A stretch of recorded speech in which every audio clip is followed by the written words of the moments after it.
तंत्रोक्त श्रीलक्ष्मी कवचम्। ओमस्य श्रीलक्ष्मी कवचस्तोत्रस्य श्रीईश्वरो देवता अनुष्टुप् छन्दः श्रीलक्ष्मी प्रीत्यर्थे पाठे विनियोगः।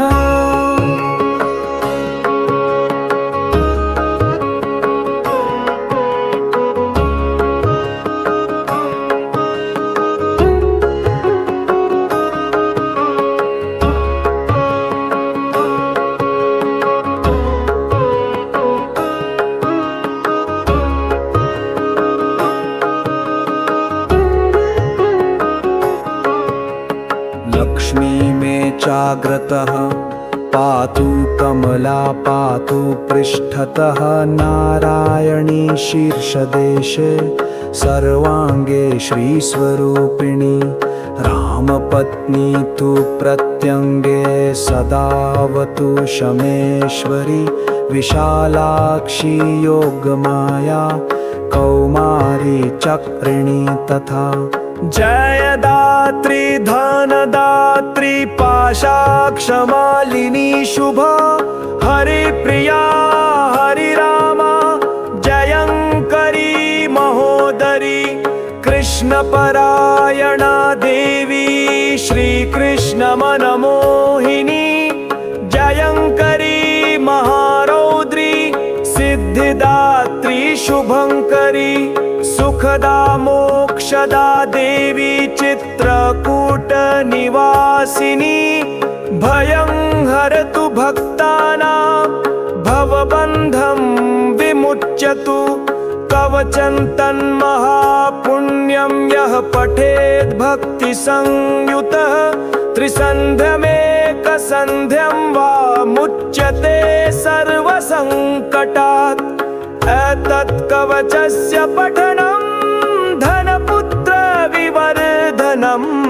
भीतिर्विनाशनं चैव त्रिषु लोकेषु कीर्तितं भूर्जपत्रे समालिख्य रोचना कुङ्कुमेन तु धारणात् गलदेशे च सर्वसिद्धिर्भविष्यति। अपुत्रो लभते पुत्र धनार्थी लभते धनं मोक्षार्थी मोक्षमाप्नोति कवचस्य प्रसादतः। गर्भिणी लभते पुत्रं बन्धा च गर्भिणी भवेत् धारयेद्यपि कण्ठे च अथवा वामबाहुके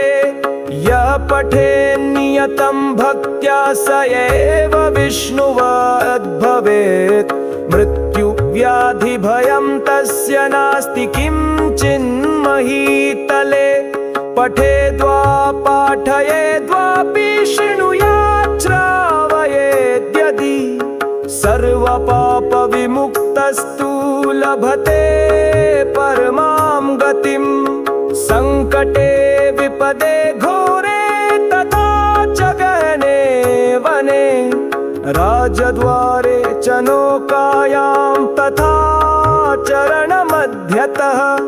पठनाधारणादस्य जयमाप्नोति निश्चितम् अपुत्रा च तथा वन्ध्या त्रिपक्षं शृणुयाद्यदि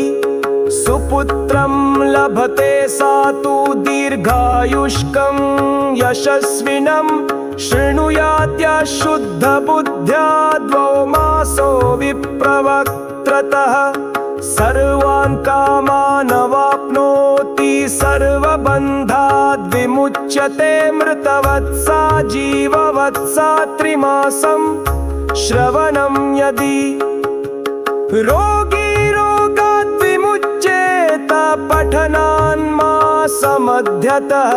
लिखित्वा भूर्जपत्रे च अथवा ताडपत्रके स्थापये नियतं गेहेनाग्निचौरभयं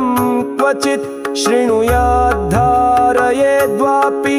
पठेद्वा पाठयेदपि यः पुमान् सततं तस्मिन् प्रसन्नाः सर्वदेवताः बहुना किमिहोक्तेन सर्वजीवेश्वरेश्वरी आद्याशक्तिर्महालक्ष्मीर्भक्तानुग्रहकारिणी धारके पाठके चैव निश्चला निवसे ध्रुवम् इति तन्त्रोक्तं लक्ष्मीकवचं सम्पूर्णम्।